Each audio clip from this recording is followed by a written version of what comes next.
Hello students, welcome to my YouTube channel AV tutorials. और जैसे आप सभी को पता है कि हम अपना 10th स्टैंडर्ड का जो बैच है वो कंटिन्यू कर रहे हैं।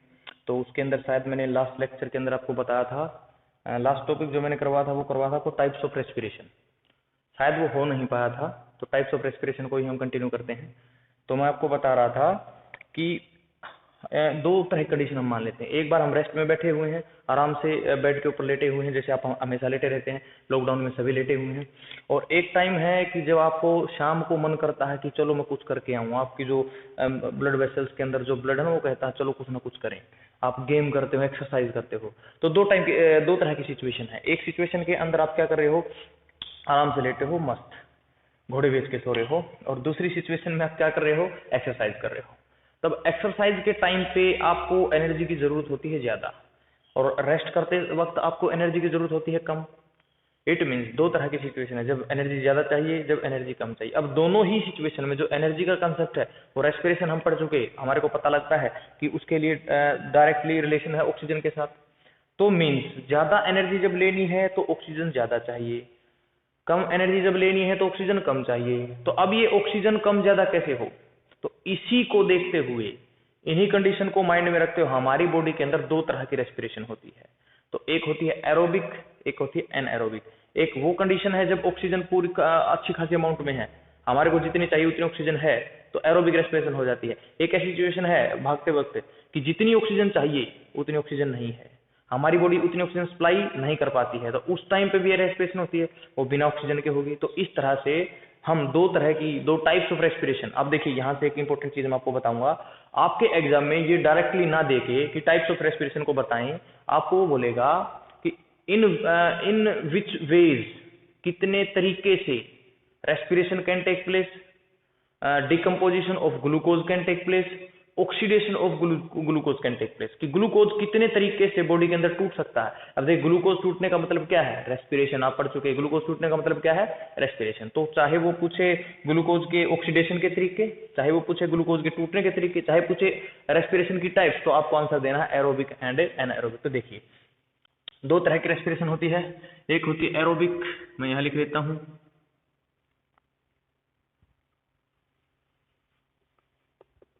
एरोबिक, और दूसरी होती है एनएरोबिक। तो एरोबिक रेस्पिरेशन है, एनएरोबिक रेस्पिरेशन है। दो टाइप्स होती हैं बेसिकली रेस्पिरेशन की। तो देखिए एरोबिक का मतलब, स्टूडेंट देखिए जो एरोबिक में जो ये वर्ड लगा हुआ है इसका मतलब होता है with air. With air means in presence of oxygen, in a presence of oxygen. Anaerobic, an word का मतलब होता है negative sense, means without air. Without air means अब एयर में से रेस्पिरेशन करने के लिए हमारे को क्या चाहिए, हमारे को चाहिए O2, तो it means in absence, in absence of O2, पहला डिफरेंस। अब दूसरा देखिए, जब ऑक्सीजन होती है तो जो ग्लूकोज का डिकम्पोजिशन है वो किस तरह से होता है, ये होता है in it end products. End products बोले तो in it end products are always same. इसके अंदर जो एंड प्रोडक्ट्स वो ऑलवेज सेम होते हैं, क्या होते हैं, दैट आर CO2,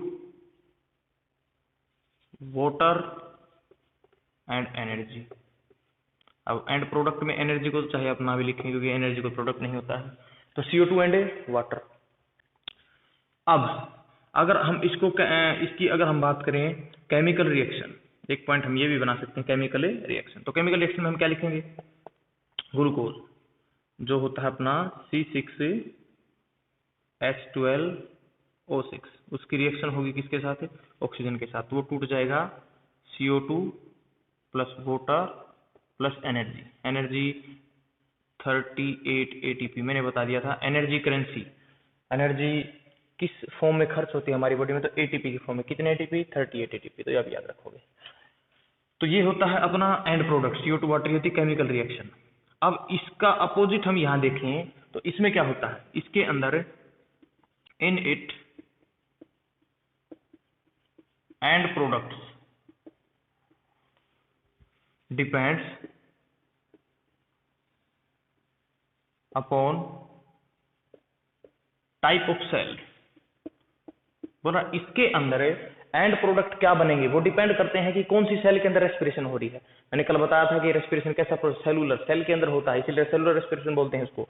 तो अब बोल रहा है वो किसके ऊपर डिपेंड करते हैं, types of cell.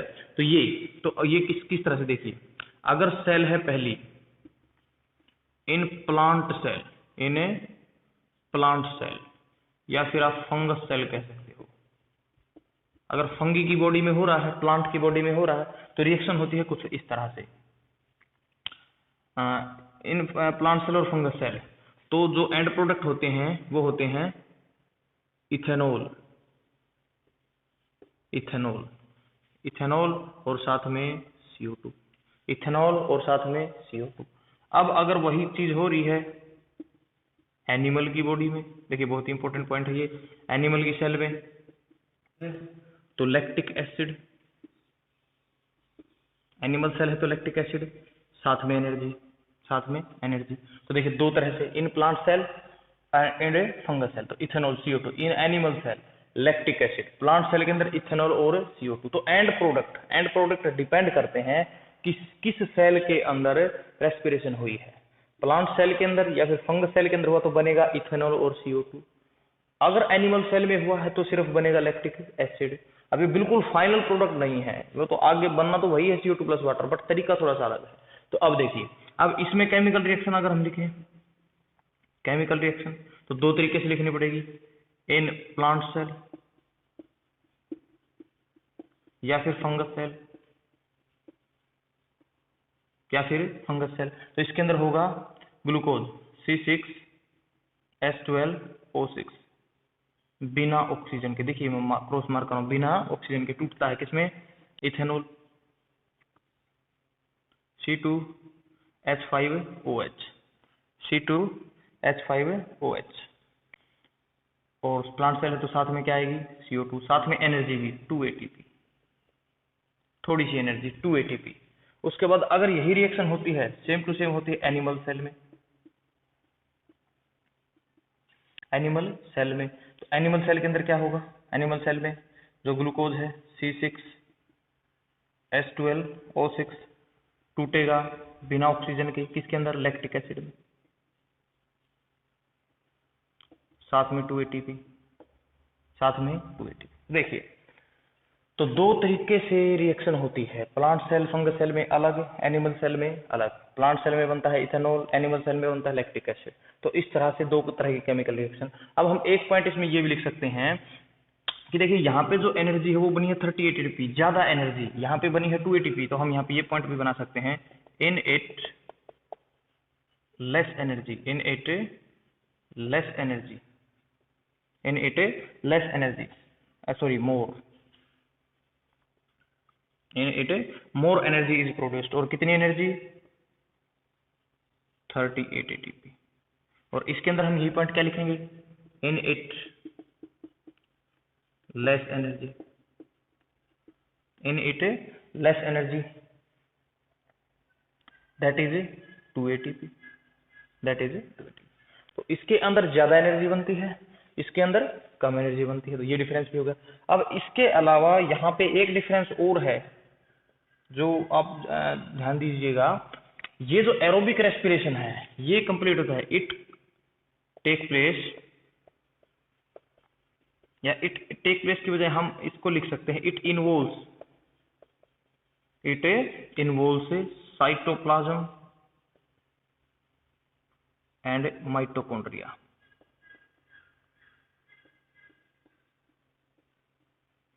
It involves cytoplasm and mitochondria, कि इसके अंदर दोनों चीजें इन्वॉल्व होती हैं, साइटोप्लाज्म भी इन्वॉल्व होता है और माइटोकॉन्ड्रिया भी इन्वॉल्व होता है। बट इसके अंदर it involves only cytoplasm, it involves only cytoplasm. तो ये डिफरेंसेस हो जाएंगे एरोबिक एंड एनाएरोबिक रेस्पिरेशन में, कि ग्लूकोज कितने तरीके से टूटता है हमारी बॉडी के अंदर या फिर ऑर्गेनिजम्स की बॉडी के अंदर। तो एक तरीका है ये टूटने का और एक तरीका है ये टूटने का। तो दोनों में एंड प्रोडक्ट्स अलग अलग होते हैं। वो डिपेंड करता है कि प्लांट की बॉडी में हो रही है, एनिमल की बॉडी में हो रही है। तो अगर आपसे देखिए एग्जाम में बहुत ही पूछा जाने वाला क्वेश्चन है और बहुत ही इजी क्वेश्चन है, मैं तो फ्री के मार्क्स मानता हूं उनको, कि what are the difference between aerobic and anaerobic respiration, तो आप बताओगे इसके प्रेजेंस O2 में, ये इसमें ऑक्सीजन यूज नहीं होती। अब बोल रहा है इसके एंड प्रोडक्ट हमेशा CO2 वाटर होते हैं, इसके एंड प्रोडक्ट इथेनॉल भी हो सकता है, इसका एंड प्रोडक्ट लैक्टिक एसिड भी हो सकता है, डिपेंड करता है किस में हो रही है। केमिकल रिएक्शन ये हो जाएगी। उसके बाद पूछेगा किसमें ज्यादा एनर्जी बन रही है, बोला इसमें ज्यादा एनर्जी, इसमें कम एनर्जी। उसके बाद बोलेगा कि ये कितने कितने सेल के पार्ट को इन्वॉल्व करती है, 2 पार्ट, साइटोप्लाज्म एंड माइटोकॉन्ड्रिया, और इसके अंदर सिर्फ और सिर्फ साइटोप्लाज्म। तो these are the major difference between aerobic and anaerobic respiration. तो इस तरह से 2 तरीके हैं ग्लूकोज के हमारी बॉडी में टूटने के। तो अब बात आती है कि जो एरोबिक रेस्पिरेशन है वो कब होती है। एरोबिक जो रेस्पिरेशन है, हम इसको एक पॉइंट और बना लेते हैं। हम एरोबिक रेस्पिरेशन होती है एट रेस्ट, जब हम रेस्ट कर रहे हैं। तो नॉर्मली जनरली हमारी बॉडी में कौन सी होती है, एरोबिक। एन एरोबिक कब होती है, एन एरोबिक होती है ड्यूरिंग एक्सरसाइज, ड्यूरिंग एक्सरसाइज। तो एक्सरसाइज करते वक्त हमारे अंदर होती है अनएरोबिक, और रेस्ट के टाइम पे होती है हमारे पास एरोबिक। तो अब हम आगे चलते हैं कि अगर एरोबिक जो एनारोबिक जो रेस्पिरेशन हो रही है स्टूडेंट, उसके अंदर आप एक नोट कीजिए animal cell. Animal cell means अब हम एनिमल से होते हैं, आपको पता है 9th क्लास के अंदर आपने पढ़ लिया होगा, हम एनिमल ही होते हैं। तो एनिमल के अंदर बन रहा है लैक्टिक एसिड, एनिमल के अंदर बन रहा है लैक्टिक एसिड।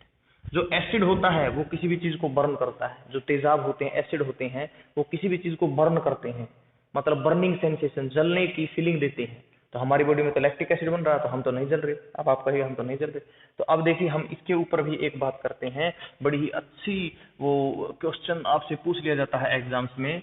वो कहेगा कि कई बार जो एथलीट्स होते हैं, जो वर्कआउट वगैरह करते हैं, जो रेसिंग करते हैं, वो रेस करते करते एकदम से उनकी जो लेग्स की मसल्स हैं, जो लेग्स की मसल्स हैं, उनके अंदर बहुत जबरदस्त पेन होता है, एकदम से उनके बहुत ज्यादा दर्द होता है, जिसकी वजह से वो भाग नहीं पाते, और भागेंगे नहीं तो रुक जाएंगे, रुकेंगे तो रेस को हार जाएंगे। तो मतलब बहुत ज्यादा लॉस हो जाता है एक एथलीट्स का।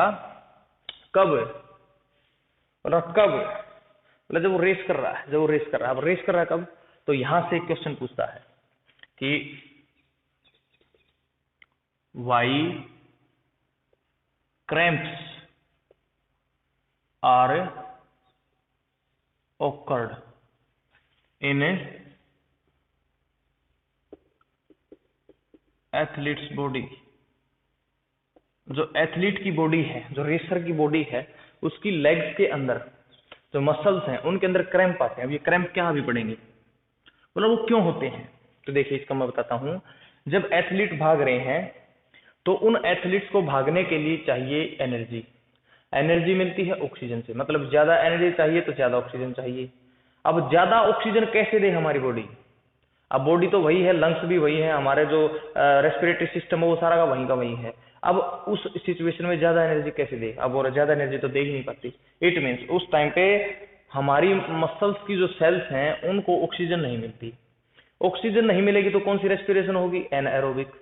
और एनएरोबिक अगर रेस्पिरेशन होगी तो बनेगा लैक्टिक एसिड, क्योंकि एनिमल सेल है लैक्टिक एसिड। और लैक्टिक एसिड तेजाब बन गया तो बर्निंग होगी, बर्निंग होगी तो हमारे को पेन होगा। जो एकदम से इतना पेन होता है, जो हमारी लेग्स की मसल्स में एकदम से इतना पेन होता है, उसी को बोलते हैं स्टूडेंट क्रैम्प्स, उसी को बोलते हैं हमें क्रैम्प्स। तो आज के बाद क्रैम्प क्या होता है आपको समझ आना चाहिए। एकदम से मसल्स के अंदर पेन होना किसकी वजह से, लैक्टिक एसिड की वजह से। तो लैक्टिक एसिड के जमने की वजह, जब वो एसिड थोड़ा सा बना तब कोई दिक्कत नहीं है, लेकिन भागते भागते बहुत ज्यादा बन गया, वो जमा हो रहा है, वो मतलब एक्युमुलेट हो रहा है, एक्युमुलेशन उसकी हो रही है, तो उस टाइम पे हमारे को पेन होगा, उसी को बोलते हैं हम क्रैम्प। तो क्रैम्प क्यों हुआ, तो हम लिखते हैं, मतलब भाई cramp are occurred in athletes body, बोल रहा है during exercise, during exercise, during exercise our body या फिर एथलीट्स की body need more oxygen for more energy. बोला ज्यादा एनर्जी के लिए हमारे को ज्यादा ऑक्सीजन चाहिए। But our body cannot supply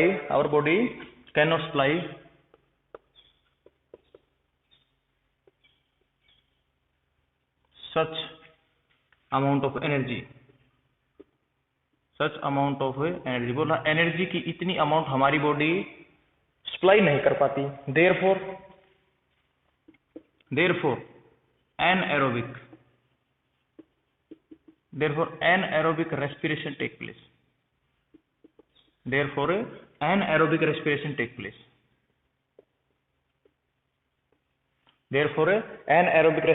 place due to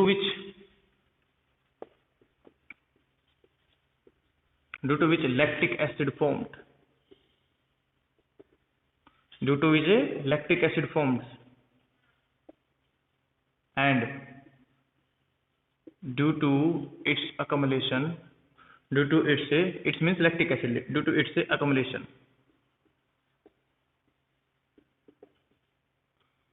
cramps, cramps occur।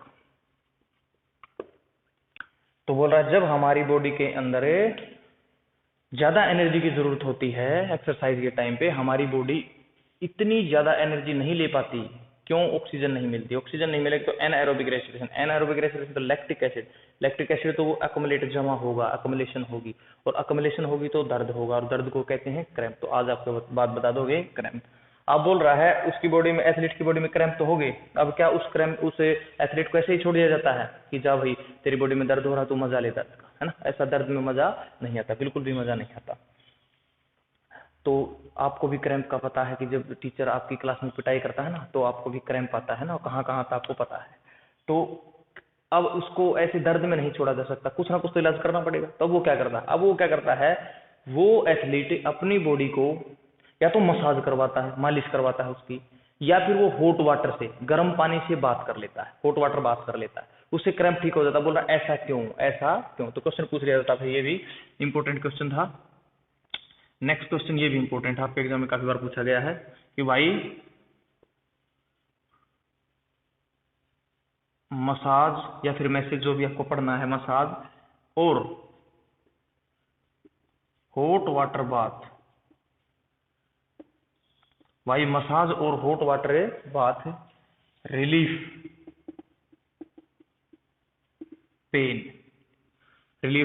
Pain of cramps.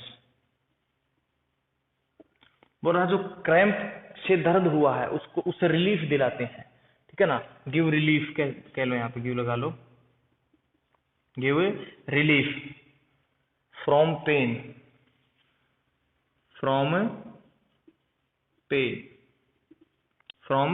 Of cramp की वजह से जो दर्द हो रहा है उस दर्द से निजात पाने के लिए जो एथलीट गर्म पानी से नहा लेता है या फिर मसाज करवा लेता है, मसाज। तो ये क्यों होता है? मसाज से और हॉट वाटर बाथ से दर्द क्यों चला जाता है? तो देखिए किस तरह से दर्द चला जाता है।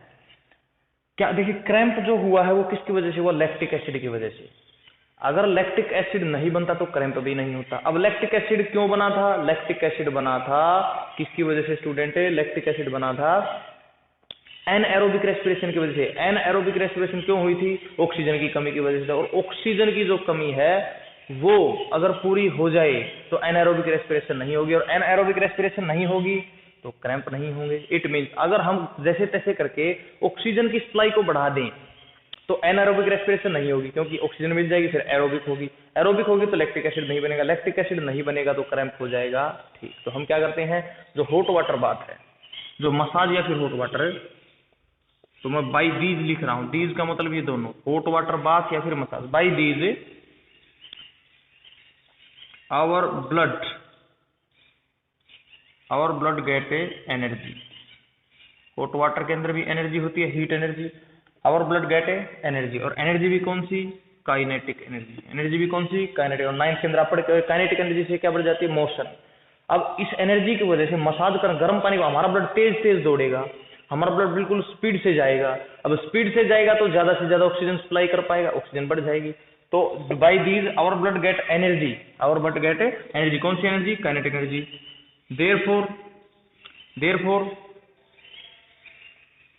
therefore blood circulation increases, therefore blood circulation increases, therefore blood circulation increases, so supply of oxygen increases, so supply of oxygen increases, supply of oxygen increases, and by using this energy,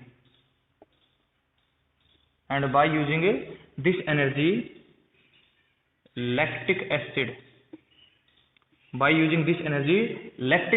decomposes, into CO2, water and energy. CO2, water and energy. Therefore, we get relief from pain. Therefore, we get relief from pain. We get relief from pain.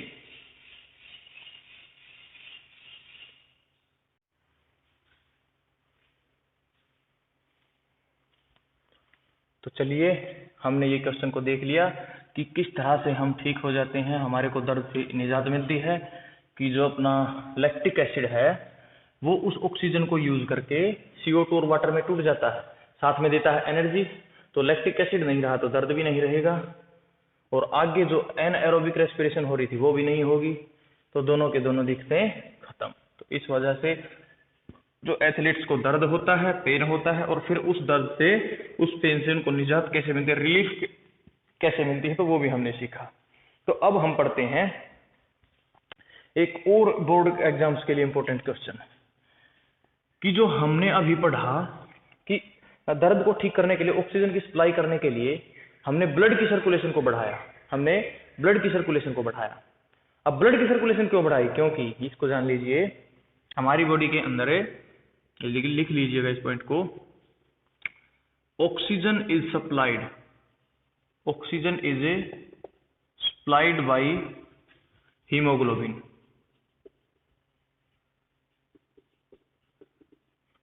जिसको short form में हम HB भी लिख देते हैं।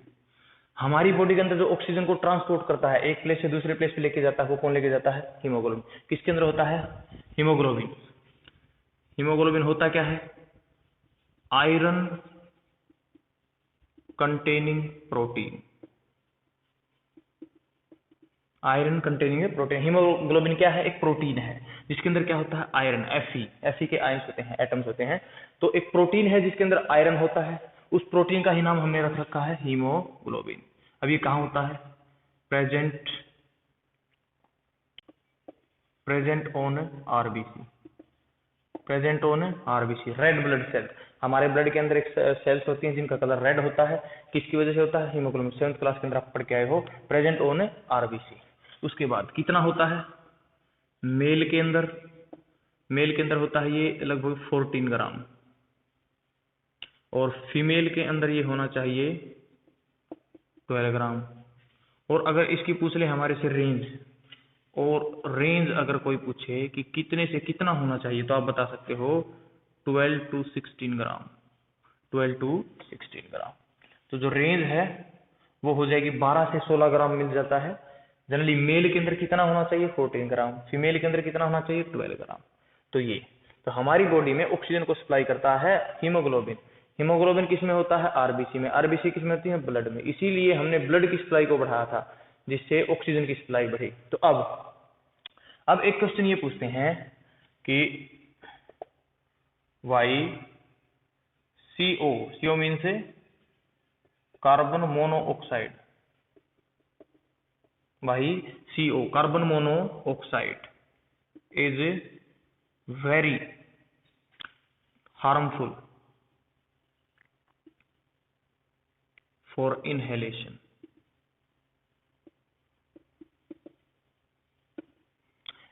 हमारी body की अगर बात कीजिए, ह्यूमन के लिए, जितने भी लिविंग ऑर्गेनिजम्स के लिए इनहेलेशन का मतलब हवा को अंदर लेना, ऑक्सीजन को अंदर लेना।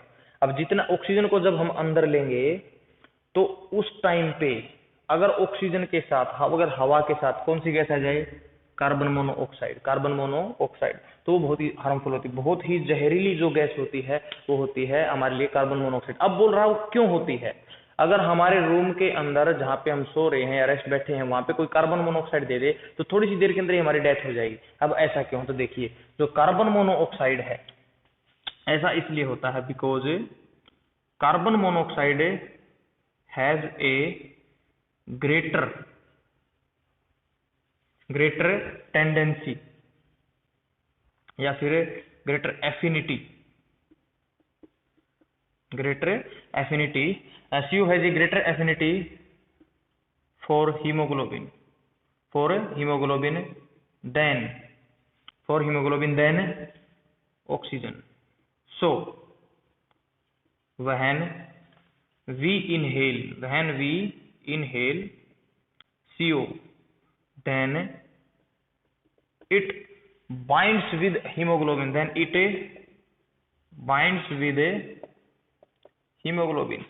therefore oxygen supply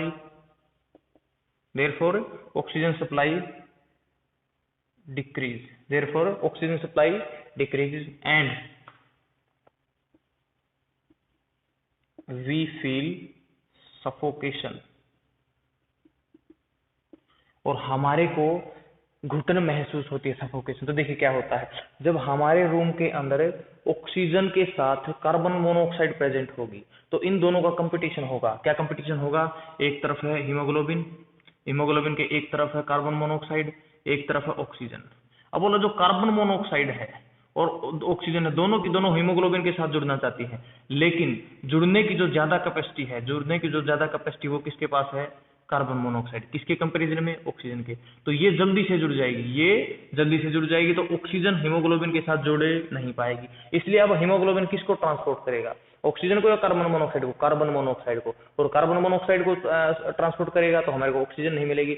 और हमारी बॉडी में जो ऑक्सीजन को सबसे ज्यादा यूज करता है वो वहां का था ब्रेन। तो ब्रेन को ऑक्सीजन मिलना होगी थोड़ी ही देर के लिए बंद, तो हमारी हो जाएगी डेथ। राम नाम सत्य। ये क्वेश्चन भी इंपॉर्टेंट है कि कार्बन मोनोऑक्साइड इतनी जहरीली गैस हमारे लिए क्यों है। तो आप याद रखेंगे इसकी जो एफिनिटी है, एफिनिटी का मतलब होता है जुड़ने की ताकत, कार्बन मोनोऑक्साइड की हीमोग्लोबिन के साथ जुड़ने की ताकत। तो वो इसकी ताकत ऑक्सीजन से ज्यादा है। ऑक्सीजन से अगर इसकी और ऑक्सीजन की रेस करवाएं किसकी तरफ जाने के लिए, हीमोग्लोबिन की तरफ जाने के लिए, तो पहले कौन पहुंचेगा, कार्बन मोनोऑक्साइड। तो इस वजह से ऑक्सीजन नहीं पहुंच पाएगी, हमारे को सफोकेशन होगी। तो आई होप आपको ये समझ आया होगा, इसको मैं रेज कर रहा हूँ। उसके बाद हम चलते हैं नेक्स्ट। अभी तक हमने पढ़ लिया रेस्पिरेशन क्या थी, कैसे होती है, क्या केमिकल रिएक्शन होती है, किसकी बॉडी में क्या बनता है, क्यों बनता है। तो अब एक क्वेश्चन और आपसे पूछ लेंगे यहाँ से, बड़ा ही इंपॉर्टेंट क्वेश्चन है, और ये तो वैसे भी इंपॉर्टेंट है क्योंकि हो सकता है आप 10th स्टैंडर्ड के अंदर हैं, आपके लिए ज्यादा इंपॉर्टेंट ना हो, लेकिन आपके जो एल्डर्स हैं है ना, कुछ बुरे एल्डर्स हैं, उनके लिए बड़ा ही इंपॉर्टेंट है। तो आप बाकी मेरी तरफ ऐसे मत देखिए, मैं कोई ऐसा एल्डर नहीं हूँ कि जिसको इस क्वेश्चन से कोई बेनिफिट है। ये क्वेश्चन क्या है, ये आपसे पूछ लेगा question, what is fermentation, what is a fermentation. अब जिनको पता वो बड़े खुश हो गए ना, what is a fermentation, fermentation क्या है। तो आपको बताना है कि फर्मेंटेशन क्या है। फर्मेंटेशन का मतलब होता है जब फंगस, एक यीस्ट है ना, यीस्ट एक फंगस होता है। फंगी क्या होते हैं, 9th क्लास के अंदर आप पढ़ के आए हैं, एक अलग किंगडम है, तीसरा किंगडम, जो फोटोसिंथेसिस नहीं कर पाते हैं, जनरली व्हाइट कलर के होते हैं, डिकेड मटेरियल्स पे वो प्रेजेंट होते हैं फंगी, जैसे मशरूम, जैसे आपकी रोटी के ऊपर लगने वाली फुई जिसको आप ब्रेड मोल्ड बोल देते हो है ना, तो वो फंगी। ये ऐसे ही उसी ग्रुप का एक मेंबर होता है यीस्ट, यूनिसेलुलर है जो। अब जो यीस्ट है अगर उसकी बॉडी के अंदर एनएरोबिक रेस्पिरेशन हो जाए, उसी को हम बोलते हैं फर्मेंटेशन। तो anaerobic respiration in body of yeast is called as fermentation. होता क्या है, उसके अंदर बोला ग्लूकोज बिना ऑक्सीजन के टूटेगा। अब ग्लूकोज जब बिना ऑक्सीजन के टूटता है फंगी और यीस्ट की सेल में, अब फंगी और प्लांट की सेल में तो मैंने बताया था बनेगा इथेनॉल, और जो इथेनॉल बड़ी ही काम की चीज है, इथाइल एल्कोहल, ड्रिंकिंग एल्कोहल, तो वहां से बनता है ड्रिंकिंग एल्कोहल। तो मतलब ग्लूकोज को इथाइल एल्कोहल के अंदर कन्वर्ट करना, इथाइल एल्कोहल के अंदर कन्वर्ट करना, किसकी हेल्प से? यीस्ट की हेल्प से। इसी को तो हम कहते हैं फर्मेंटेशन, इसी को हम कहते हैं फर्मेंटेशन। तो देखिए, कन्वर्जन, किसका conversion? Conversion of glucose, conversion of A glucose किसके अंदर? इनटू इथेनॉल, या इसका दूसरा नाम भी होता है ethyl alcohol, into ethyl alcohol. किसके द्वारा? By the help of yeast, by the help of yeast, due to anaerobic respiration, due to anaerobic respiration.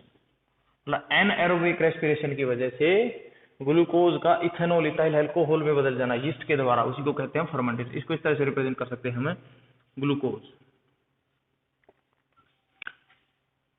किसके द्वारा? यीस्ट के द्वारा। ऑक्सीजन की एब्सेंस में एनारोबिक रेस्पिरेशन किसके अंदर टूटना? अल्कोहल या इथेनॉल। साथ में क्या बनेगा? CO2। साथ में थोड़ी बहुत क्या बनेगी? एनर्जी। तो ग्लूकोज का अल्कोहल इथेनॉल में कन्वर्ट हो जाना यीस्ट की हेल्प से, ऑक्सीजन के बगैर, इसी को कहते हैं हम फर्मेंटेशन। तो अल्कोहल जो इथेनॉल है, जो ये इथेनॉल है, इसी को हम बोलते हैं ड्रिंकिंग अल्कोहल, जो अपने लोकेलिटी के अंदर पिया जाता है, वही होता है इथेनॉल, है ना। तो आपको फॉर्मूला मिल गया है ड्रिंकिंग अल्कोहल को बनाने का। ये बड़ा ही रिस्की है, आप इसका घर पे प्रयास बिल्कुल भी ना करें। तो अब देखिए आगे। तो इस तरह से हमने पढ़ लिया कि जो अपना फर्मेंटेशन है वो क्या होती है। हमने पढ़ लिया रेस्पिरेशन, एनारोबिक एरोबिक क्या होती है, वेरी गुड। हमने पढ़ लिया क्रैम्प क्यों होते हैं। तो मीन्स हम रेस्पिरेशन से रिलेटेड सारी चीजें कर चुके, बट हमने रेस्पिरेशन से रिलेटेड क्या नहीं किया है? हमने रेस्पिरेशन से रिलेटेड स्टूडेंट नहीं किया है उसका मैकेनिज्म कि रेस्पिरेशन एक्चुअल में होती कैसे है, रेस्पिरेशन एक्चुअल में होती कैसे है। तो कैसे हमारे बॉडी के अंदर एयर एंटर करती है, कहाँ से एंटर करती है, उसके बाद वो कहाँ जाती है, फिर कहाँ पहुंचती है, कहाँ ये ग्लूकोज और ऑक्सीजन की रिएक्शन हो रही है, और फिर कहाँ से CO2 निकल के आ रही है, फिर कैसे वो बाहर आती है। तो मीन्स मैकेनिज्म होती कैसे है रेस्पिरेशन, तो हम पढ़ेंगे नेक्स्ट लेक्चर के अंदर। तो नेक्स्ट लेक्चर के अंदर मिलते हैं, तब तक के लिए आप ये जो लेक्चर्स आपने देखे हैं इनको बड़े अच्छे से नोट्स प्रिपेयर किए, उनको लर्न करें, और जो भी टेक्स्ट बुक आपके पास है उसके क्वेश्चन को उठाएं, रेस्पिरेशन से रिलेटेड क्वेश्चन को उठाएं, देखिए क्या आपको वो क्वेश्चन आते हैं। कब आएंगे? जब आप ये जो नोट्स है, जो आपके बोर्ड पे जो कंटेंट वो आपको लर्न हो गया है। अगर वो लर्न हो गया तो सारे क्वेश्चन के आंसर आप दे पाओगे। तो घर पे रहें, सेफ रहें और अपनी स्टडी को कंटिन्यू रखें।